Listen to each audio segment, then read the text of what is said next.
Welcome to Author. My name is Sven Davison, and today I have Tiffany Vakilian, president of the San Diego Book Awards. Today we'll be talking about the history of the Book Awards, and again, more insight on how books are awarded. And if you haven't already, please subscribe, and here we go. The history of the San Diego Book Awards, can you kind of walk me through that and kind of like from inception to you? I can give you the Cliff Notes version. Perfect. Chet Cunningham started the San Diego Book Awards in 1995 after deciding we need to celebrate our San Diego writers. Chet Cunningham wrote over 450 books during his lifetime, and he started later in life, as in he didn't go off to school to become a writer. He had a need, and he thought, what can I do to make some money, take care of my family? I can write. And he started writing. 450 books later, he decided to also bring along his writing group friends, and then the San Diego Book Awards came into being. He actually won a couple of times, and then they changed the rules so that board members couldn't submit. It was actually Gene Forsyth and Chet who came up with the Chet Cunningham Spur Award, because he was going to come to the last award ceremony in 2017. He was so excited, and he and Gene had been going back and forth about him coming and presenting the award for the very first time to the winner. And a couple of months before, he passed away. The Chet Cunningham Spur Award was first given by his daughter and son, and it was a beautiful moment, and I'm really glad that we're keeping the fire that he started going. Now, the first Spur Award was for 2016, or was it 2017? 2017. Mm-hmm. Now you have another Spur Award? We do not. Oh, you do not? Okay. We changed the parameters of how the Chet and the Geisel Awards are going to be determined. They have to be in the 95th percentile of their scores, and they have to be recommended by at least 2 judges. Because if you have winners, but you didn't have a Geisel or a Spur that year, then I'm thinking that the winners reached, let's say, 93. No. They probably got 95, 96, 97, but they didn't get the 2 judges. It basically boils down to, did you get enough of the judges' appeals to have this become a Geisel or a Chet? It comes down to, this judge was so moved overall by your book, score aside, which was already high, that this book should be best in show, and the judge is going to endorse that book. If there were 2 books that scored appropriately and multiple judges said, consider this one for a Chet or a Geisel Award, I believe that we would have 2 Geisels or 2 Chets. I haven't seen it yet, and I would love to, because that just means that the quality of work is stellar. But at the same time, there's also years where you're not going to have them. Exactly. Which means that maybe the book was amazing, and one judge said, please, I want this book to be best in show. It's got to be best in show. But he was the only, or she was the only person to say that. And it's a 3-way sort of vote? So it'd be the 2 out of 3? Basically. We want the award system and the award ceremony to show that we are vetting the best, and that when they walk out of here with an award, especially if it's a cash award like the Chet or the Geisel, that this was a hard-won award based on talent and good editing and good structure and. Gene was before you. Gene. Yes. Is she still part of the board at all, or she just kind of retired? No. She's still our unpublished judging chair. She would still be on the board, except she has family outside of San Diego County. Just logistics-wise, she can't do certain things here. You saw something online that there was this meeting. Was this like an open? What was the description of the meeting? Because I'm just trying to figure out how you. It became like a board meeting. I thought it was. Okay, so honestly, what ended up happening right at that meeting, there's going to be a meeting to discuss the San Diego Book Awards on the website, and the website, not what it is today. I happen to be looking for the San Diego Book Awards because of A Word With You Press. I'll get to them later. Because I wanted to submit. And the only reason why I knew about the San Diego Book Awards was because of A Word With You Press. So I was watching for any updates to the website. Finally, there was this update. I went to the meeting, basically the board members saying, we've been doing this and we want to step down, but we have no one to pass the torch on to. There were, I want to say, maybe 8 of us there at the time, and we all just kind of said, well, I'm here. And that slowly whittled down to 5. So this meeting, Did the entire board change? Or did all the membership change? Or? Not really, but yes. It was time to change. You know, the beautiful thing about change is that it gives fresh eyes. So we had decided that we would have another meeting, call a vote, get everything done properly, and we actually took over and did it the proper way. We had quorum, we voted, and I ended up as a member at large, but my job was IT and social media because I freelance using social media. So I redid the website. I did a whole bunch of other behind the scenes things to get the social media it's not where it could be. I won't even say it's where it should be, but it's in a better place than it was just because of my skill set. I was able to say, okay, this needs to link to this, get these balls kind of in the air the right way, and started juggling them properly, and boosting posts on Facebook and Twitter, and putting things on LinkedIn because some writers they're medical professionals and different things like that. So they're not on social media to that extent, but they see something going on LinkedIn, they click through and they're getting the same information. That total revamp was why the 2017 awards had people spilling out into the hallway, and it was the beautiful feeling of people standing up and clapping. And I was pregnant at the time, 2 days away from being off of official bed rest. And my husband came with me so that I would stay in my little chair and behave myself. Phoebe Chongchua was the MC that night. It went without a hitch. She was amazing. She read my bio out loud, and I felt like I was the president before I was the president. So it was wonderful. And that kind of brings me to May, because that's when you became president, right? Yes, starting in June, yes.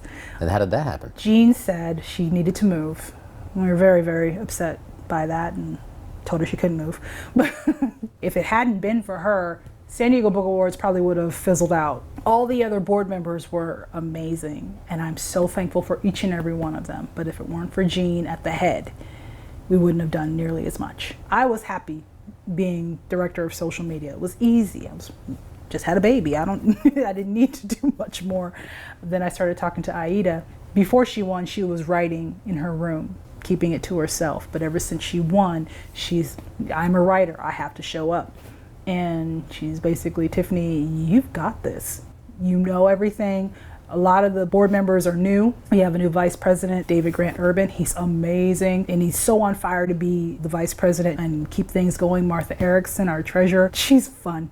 She's amazing. But I mean, we're all amazing. Everyone is here for the San Diego Book Awards. We voted in June to make a brand new board of myself as president, David as vice president, Aida as secretary, and Martha as treasurer. And then all the other members of the board are non-voting members so that they can be better judging chairs. Without the judging chairs, none of this works, because they're the ones that reach out to the judges. They're the ones that deliver the books. They're the ones that pick up the judging forms. They're the ones that figure out, you need to be recused. I need your book back. Let me find another judge. Or, you know what? I'll just read the book myself. Or I can't judge this because I know this person. I need a new category altogether. As far as the old board members, they've all said, well, I'm no longer a board member officially. I am definitely a part of San Diego Book Awards, and I still want to do whatever that job is that we discussed. It sounds like you have 4 members who are voting members? We have 4 voting members. So what happens if you have a tie? I will step out. I don't want there to be any instance of any kind of, well, we're deadlocked. Like, no, we're not. It's 2 against 1. If I have no vote, it's already done deal. When you were voted to become president, how'd that work? That was unanimous. You voted for yourself? No, I did not. I left the room and I could see them all raise their hands. I was like, you don't even need to raise your hands. You raised your hands for me. That's sweet. Thanks, guys. As goofy as we all are when we get together, we get a lot done. We really do. And I'm really proud of the group we have. You have meetings, what, once a month? Or once a month we have meetings, but we all we stay on email. So. And then when you're in sort of like the judging window, are you meeting a lot more? I mean, what's that like? It's intense. You're looking at what, January to March 1st is going to be like crazy? January to June. Okay, so 6 months. Because then you have to worry about the ceremony, setting up the ceremony, and ordering the trophies, getting the certificates made. Yep, all of it. The certificates and the trophies, that money is coming from the people who bought their tickets. Mm-hmm. Okay. So at least you have that money in hand because it's based on how many people ordered a ticket. We get the trophies from the pool of money that was given to us by the submissions. We have some money that we try not to spend so that we always have funds available for the awards ceremony should we have it. It's our major fundraising campaign for the year. We've been given some significant donations. We're always requesting more. We are a nonprofit organization. Go to the website and click on donate. We actually receive regular donations, which is wonderful for those people who give. It's another reason why we're very frugal. I mean, everything's discussed. And we're very big on transparency. You don't mess with people's money. That's just... There's a lot of faith there too from the writing community and their... Oh yeah. I mean, that's just one aspect of it. There's also the worries over favoritism and the same people winning and this, that, all these different things. And while really, to me, none of that is true. I'm not looking at it as someone submitting who's not a part of the judging process. I'm looking at it from... I know this judge personally. I delivered the books to this judge. I picked up these books. I saw parts of the process. And that's just one book, one group of books, one genre, one season. It's intense. You've judged in, I think, 2 rounds of unpublished and 1 round of published at this point? Okay. Yep. And the published books that were submitted last time, those haven't been judged yet, but they're basically just sitting and waiting to be judged. They will, yes. You're going to add them to the new pool. We're going to add them to the new pool. You're going to have a very large workload. Yes.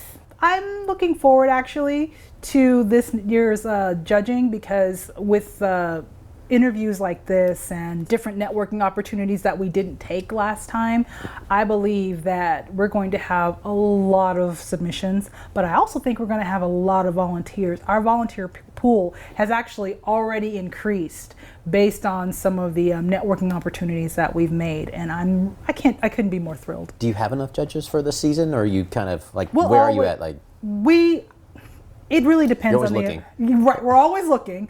No question. It really depends on the amount of books. I want to say we're good, but... Is there any place you're nervous? Honestly, horror. Which isn't to say that we didn't have judges. Yeah, but you might need more. I would love to have judges who like reading horror versus judges who can read horror. Gotcha. There's a big difference. Just me personally, because I'm the judging chair. You can tell the difference. You can tell someone who's adept versus someone who is infatuated. When I read YA, I'm happy place. All the stars and the unicorns and everything. Even for the bad books, I can see what they're trying to do because my heart is invested in the genre itself, not so much for travel, although I've traveled. Yeah. See the difference? What are your favorite genres to judge? And then what are your favorite genres just to read for pleasure? Are they one and the same? I love reading, period. I have been reading my whole life. I am an avid reader. I will call myself an avid reader, and it makes me sad when I don't have the time to read all the books that I want, but I make time for what I can make time for. Thank you, audiobooks. Sorry. Do you guys judge audiobooks too? Not yet, but when that day comes, I am signing myself up as judge chair. I know. You put that on. Yeah, but it's based on the amount of volunteers we can get. I can chair it all I want to, but if I don't have anyone willing... There's a few months till January. Yeah. I'll just go ahead and pick some people. Put the call out. Yeah. Well, calls out. I also want to, we're not at the point where we're doing digital copies yet. I want us to get there too. But we have to be in a place where the judges and the judging chairs and the board member are all on the same page about what's going on. And for now, best published work is print. So even if you have an ebook, if you want to submit it, you have to print it out.